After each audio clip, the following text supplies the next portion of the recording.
Saudações, irmãos. Bem-vindos à Escola de Profecia. Bem-vindos a mais um momento especial de estudo da Palavra de Deus.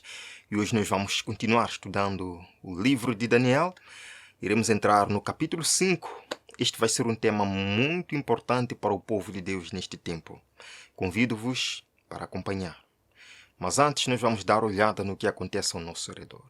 Os irmãos sabem que Joe Biden anunciou a desistência de sua corrida à presidência.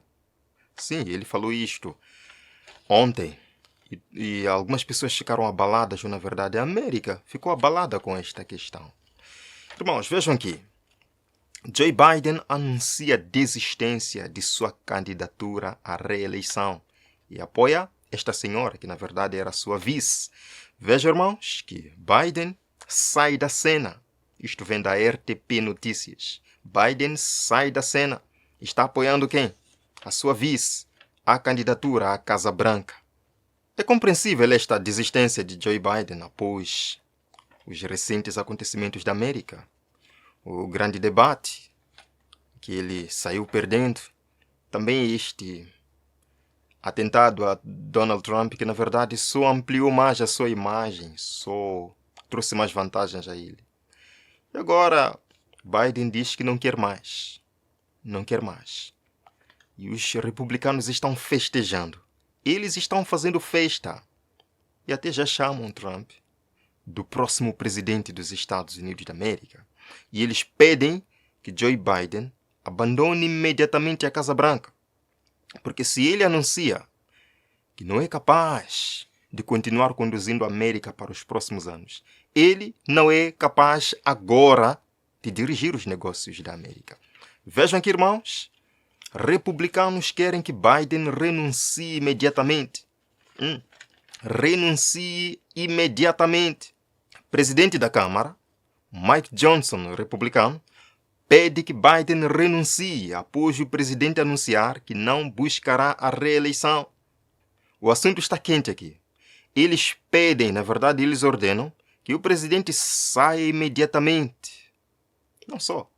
A Associação Nacional dos Legisladores Cristãos também postou em seu site ou em sua página do Facebook, onde eles disseram: Biden desiste, dá o seu apoio ao vice-presidente. Agora, mais do que nunca, devemos rezar pela segurança dos Estados Unidos e sabedoria na escolha dos líderes cristãos no futuro. O que a Associação Nacional dos Legisladores Cristãos pede? Que o povo reze por segurança dos Estados Unidos. Que o povo reze por sabedoria na escolha dos líderes cristãos no futuro. Então eles não estão desistindo desta ideia de colocar em todos os setores da América líderes cristãos, governadores cristãos, juízes cristãos, presidente cristão, para influenciar assim sua agenda. Fato é, meus irmãos, que o placar está apertado. O placar está apertado e os republicanos buscam agora uma influência eleitoral muito forte. Eles buscam entre o cristianismo. Mostrei ontem para vocês que até pastores evangélicos aparecem agora para promover agendas políticas. Orando pelo presidente. Orando para que a América seja curada. Mas não são só os evangélicos que estão atrás disto. Os católicos também estão. Depois daquele atentado, em que vários pastores saíram na América dizendo que este foi um milagre de Deus, os católicos não ficaram de fora. Vejam aqui, irmãos. Isto é de 16 de julho de 2024. Nossa Senhora de Fátima salvou o presidente Trump? A Nossa Senhora de Fátima salvou o presidente? Queridos, este tipo de pergunta ou este tipo de comentário, este tipo de artigo em sites de notícia com um volume de pesquisas diário não vem para influenciar o eleitorado cristão, o eleitorado evangélico e católico a apoiar o candidato. Veja, irmãos, é dito que no sábado, 13 de julho de 2024, esse presidente sobreviveu a uma tentativa. Este foi o 7º centenário aniversário da aparição de Nossa Senhora em Fátima. E eles dizem que o último dia, 13 de julho, caiu num sábado, um dia em que os católicos honram Maria especialmente. Queridos, o que este artigo está querendo dizer? Que foi Nossa Senhora de Fátima quem protegeu Donald Trump? E eu pergunto,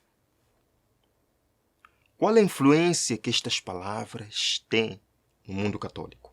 Que influência estas palavras, estes artigos têm no mundo cristão, no mundo evangélico? Claramente isto vem apoiar uma agenda política.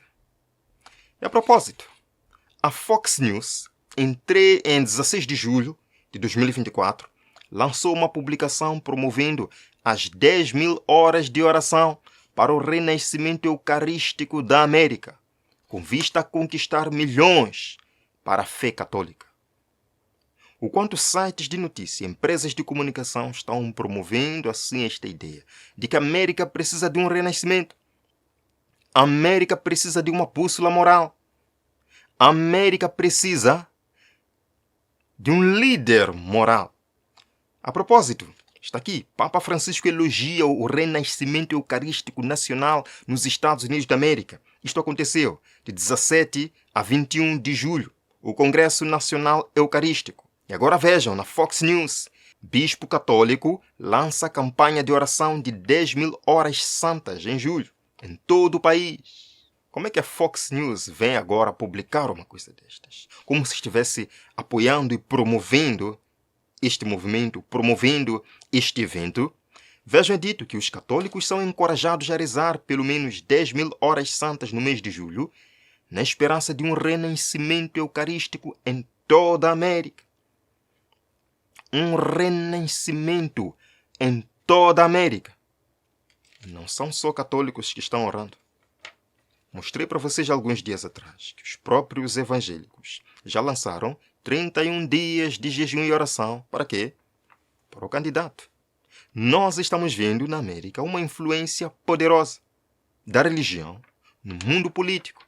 E continua, de acordo com seu site, os ministérios católicos Word on Fire são um apostolado de mídia global sem fins lucrativos que apoia o trabalho do bispo Robert Barron e alcança milhões de pessoas para atraí-las para a fé católica. Então, meus irmãos, entendem que o objetivo de todo este movimento é de atrair pessoas para a fé católica.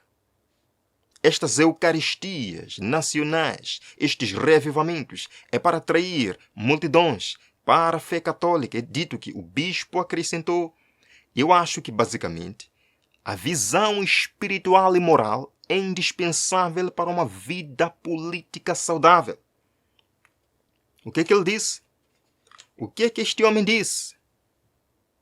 Que a visão cristã ou a visão espiritual é indispensável para uma vida política saudável.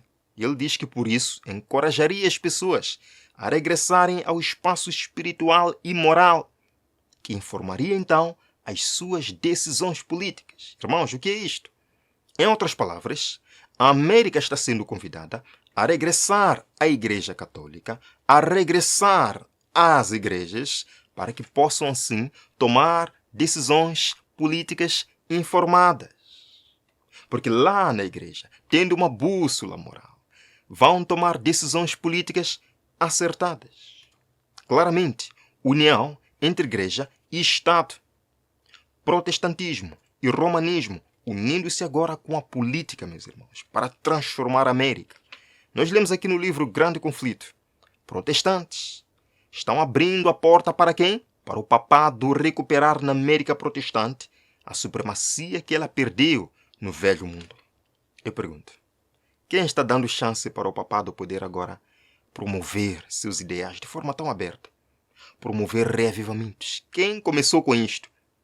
Foram os protestantes, foram os evangélicos americanos. Foram eles que começaram a buscar o apoio do Estado. Abriram um caminho para o papado. Agora o papado está também entrando nisto. Vejam mais uma passagem. Eles estão trabalhando na cegueira. Eles não veem que se um governo protestante sacrificar os princípios que os tornaram uma nação livre e independente, e através da legislação trazer para a Constituição princípios que propagarão a falsidade papal e a ilusão papal. Eles estão mergulhando nos horrores romanos da Idade Média. Sim. Voltaremos para a Idade Média. A própria Fox News publicou aí que a América está sendo convidada a regressar à igreja para que, tendo uma visão moral, possa tomar decisões políticas corretas. Princípios cristãos, na verdade eu diria princípios católicos, serão adotados como lei na América. Isto vai acontecer em breve. Irmãos, vamos para o nosso tema da Palavra de Deus. Daniel, capítulo 5. Este vai ser um estudo maravilhoso. Convido vocês a uma oração. Pai eterno, muito obrigado por este espaço, por este momento maravilhoso de podermos estudar mais uma vez a Tua Palavra. Venha nos santificar, abrir nossa mente e entendimento e o coração para esta palavra. Em nome de Jesus. Amém. Meus irmãos, o livro de Daniel, capítulo 5, nos fala de mais um episódio na Babilônia. É, na verdade, o último episódio do reino de Babilônia. Fala sobre a queda de Babilônia. Mas um rei se levanta. E esse rei desafia o Deus do céu. Porque no livro de Daniel nós vemos uma batalha entre o bem e o mal. Uma batalha entre a verdade e o erro. Uma batalha entre a verdade e o erro. Uma batalha entre Deus e Satanás. Mas um rei se levanta para batalhar contra Deus. Mas como em todos os capítulos, Deus sai vitorioso. O capítulo 4 termina com um testemunho e a conversão do rei Nabucodonosor. Eu tenho certeza que, pela graça de Deus, veremos o rei Nabucodonosor nas mansões celestiais. Amém? Mas o capítulo 5 fala agora de um dos sucessores de Nabucodonosor, o rei Belsazar. Quem foi Belsazar? Ora, vejam aqui. Ao longo do capítulo, Nabucodonosor é chamado pai de Belsazar, referindo-se ao fato de que sua mãe, Nitocris, provavelmente era filha de Nabucodonosor. A palavra pai, nos idiomas semitas, pode se referir a qualquer antepassado, não só ao pai imediato. Por exemplo, Mefibosete é chamado filho de Saul, quando de fato ele era filho de Jonatas. Da mesma forma, Belsazar não foi filho imediato de Nabucodonosor. Vemos aqui, Nabucodonosor reinou de 605 a 566 a.C. Ele foi sucedido por Evil-Merodach, foi o seu filho, que reinou até 560. Evil-Merodach é sucedido por Neriglissar, que na verdade foi o seu genro. Ele reinou até 556. Neste ano, Neriglissar é sucedido por seu filho, Labash-Marduk. Ele governou apenas um ano, meus irmãos, apenas um ano. E foi sucedido por Labunido, também genro de Nabucodonosor. Belsazar conhecia muito bem a história de Nabucodonosor. Com certeza ele testemunhou a loucura de Nabucodonosor, testemunhou o seu regresso e leu o seu próprio testemunho. Belsazar estava muito familiarizado com Daniel e as experiências dos jovens na Babilônia. Ele teve muitas oportunidades de conhecer o Deus de Israel, o Deus verdadeiro. Mas o capítulo 5 nos mostra que ele rebelou-se contra o verdadeiro Deus. Irmãos, o capítulo 5 de Daniel nos mostra que a paciência de Deus tem limites. O Deus que é bondoso, que é maravilhoso, ele um dia vai nos julgar. E o Deus que colocou um ponto final na profanação que existia na Babilônia. Daniel capítulo 5, verso número 1, a palavra de Deus nos diz: o rei Belsazar deu um grande banquete a 1000 dos seus senhores e bebeu vinho na presença dos 1000. Belsazar já sabia que os exércitos medos e persas estavam cercando Babilônia. Ele sabia disto. Ele sabia que sua segurança estava em risco. Ele sabia muito bem, mas mesmo assim ele dá um banquete. Qual foi a razão disto? Lemos um texto muito especial no livro Profetas e Reis. Babilônia foi sitiada por Ciro, sobrinho de Dario, o Medo, o comandante-geral dos exércitos combinados da Média e da Pérsia. Mas dentro das fortalezas aparentemente inexpugnáveis, com suas muralhas maciças e seus portões de bronze, protegida pelo rio Eufrates e com abundante provisão em estoque, o voluptuoso rei sentiu-se seguro e passava seu tempo em folguedos e festança, em seu orgulho e arrogância, com um temerário senso de segurança. Belsazar deu um grande banquete a 1000 dos seus grandes e bebeu vinho na presença dos 1000. Não importava o perigo. Ele tinha uma cidade segura e ele se sentia seguro. Estoque e abastecimento alimentar, ele se sentia seguro. O rio Eufrates providenciava água para os babilônios. Ele se sentia seguro. E em seu orgulho sentava no seu trono e dizia: estou segura. Babilônia jamais será destruída. Irmãos, há um grande paralelo entre Daniel capítulo 5,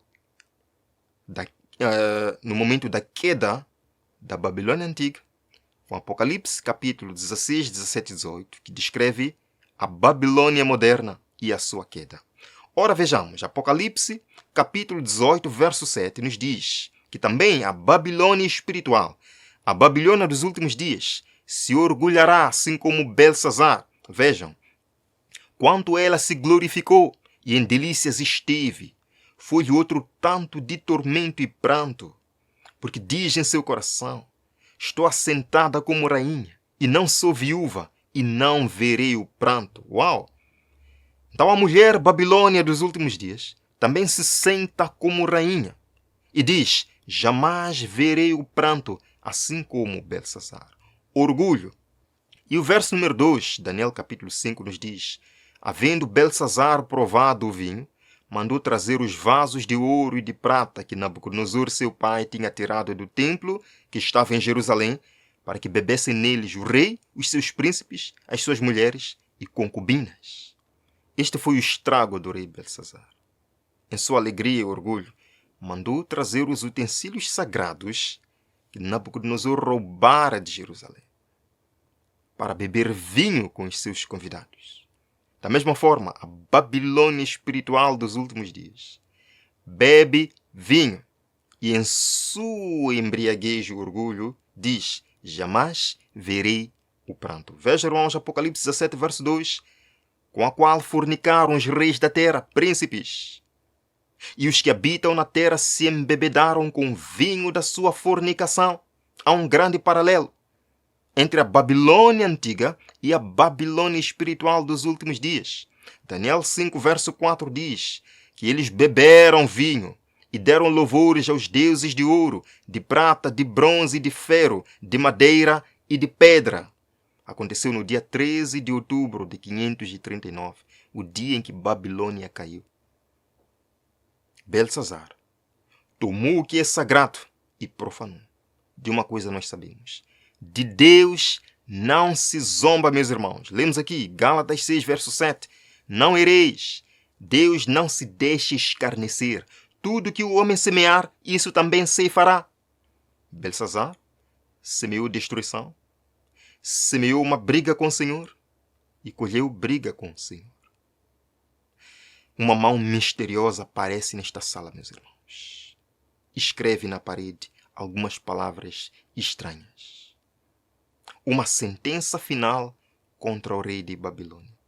E a pergunta pode ficar: por que ao rei Nabucodonosor Deus deu muitas chances? Vejam, no capítulo 2, Deus deu chance do rei continuar. No capítulo 3, depois da construção da estátua, Deus deu chance de Nabucodonosor continuar vivo. No capítulo 4, enfim, Deus dava uma chance para Nabucodonosor. Mas a Belsazar, só por ter levado os utensílios, era a sentença final. Por quê? Porque Belsazar sabia muito bem quem era o Deus de Israel. Belsazar teve muitas chances de reconhecer Deus como seu Senhor. E aquele era o momento final. Na mesma hora, irmãos, apareceram uns dedos de mão de homem. Escreveram defronte do castiçal, na caiadura da parede do palácio real, e o rei via parte da mão que estava escrevendo. Esta foi a sentença contra a Babilônia. Mene, mene, tekel, ufarsim, a sentença contra esta corrupta cidade. Da mesma forma, uma sentença será pronunciada sobre a Babilônia espiritual. Por quê? Apocalipse 18, verso 5. Porque os seus pecados se acumularam até o céu. Os pecados de Belsazar na antiguidade se acumularam até os céus. E Deus teve que descer. e com seu próprio dedo escrever na parede. A Babilônia espiritual nos últimos dias vai atingir o cálice da ira de Deus. Os seus pecados se acumularão até os céus e Deus descerá. Sim, Deus se lembrou das iniquidades de Babilônia, pois em sua hora veio o seu juízo. Belsazar herdou o costume dos seus antecessores pagãos de convidar os feiticeiros encantadores para dar a interpretação. Vejam só, Daniel 5, verso 8. Então entraram todos os sábios do rei, mas não puderam ler o escrito, nem fazer saber ao rei a sua interpretação. E finalmente eles convidam Daniel. Na verdade foi a rainha mãe, que conhecia Daniel, que conhecia as histórias do rei Nabucodonosor, e que jamais esqueceu. Foi ao rei Belsazar e disse: meu filho, não se preocupe. Existe aqui no seu reino um homem com o espírito do Deus de Israel. Ele vai revelar a interpretação disto aqui. E Belsazar chama Daniel. Irmãos, então Daniel foi introduzido à presença do rei. Falou o rei dizendo a Daniel: és tu aquele Daniel? És tu? Sim, era ele. E Daniel conta a história da conversão do rei Nabucodonosor, dizendo: ó rei Belsazar, tu viste muito bem como Deus de Israel transformou o rei Nabucodonosor. E ele reconheceu que há um Deus nos céus, mas você não. Você endureceu o coração. Portanto, eis a sentença escrita na parede. Mene, mene, tekel, ufarsim. Esta foi a interpretação. Mene, contou Deus o teu reino e acabou.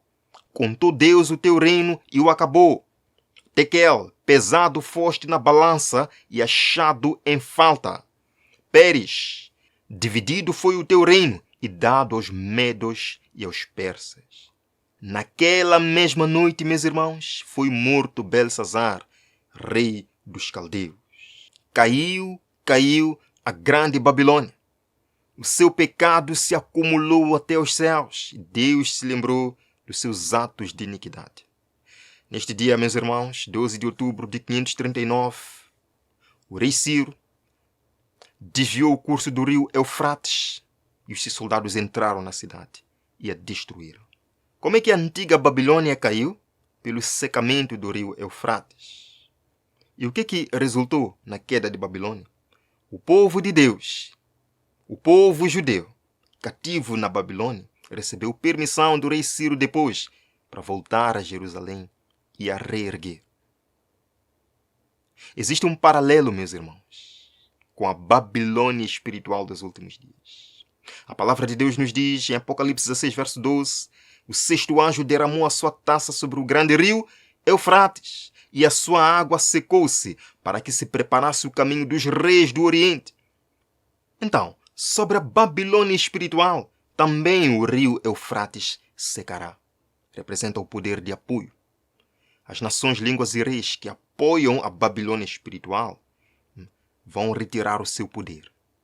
E então é preparado o caminho dos reis do Oriente. Assim como Ciro veio do Oriente, Jesus Cristo e os seus anjos virão do Oriente, do nascimento do sol.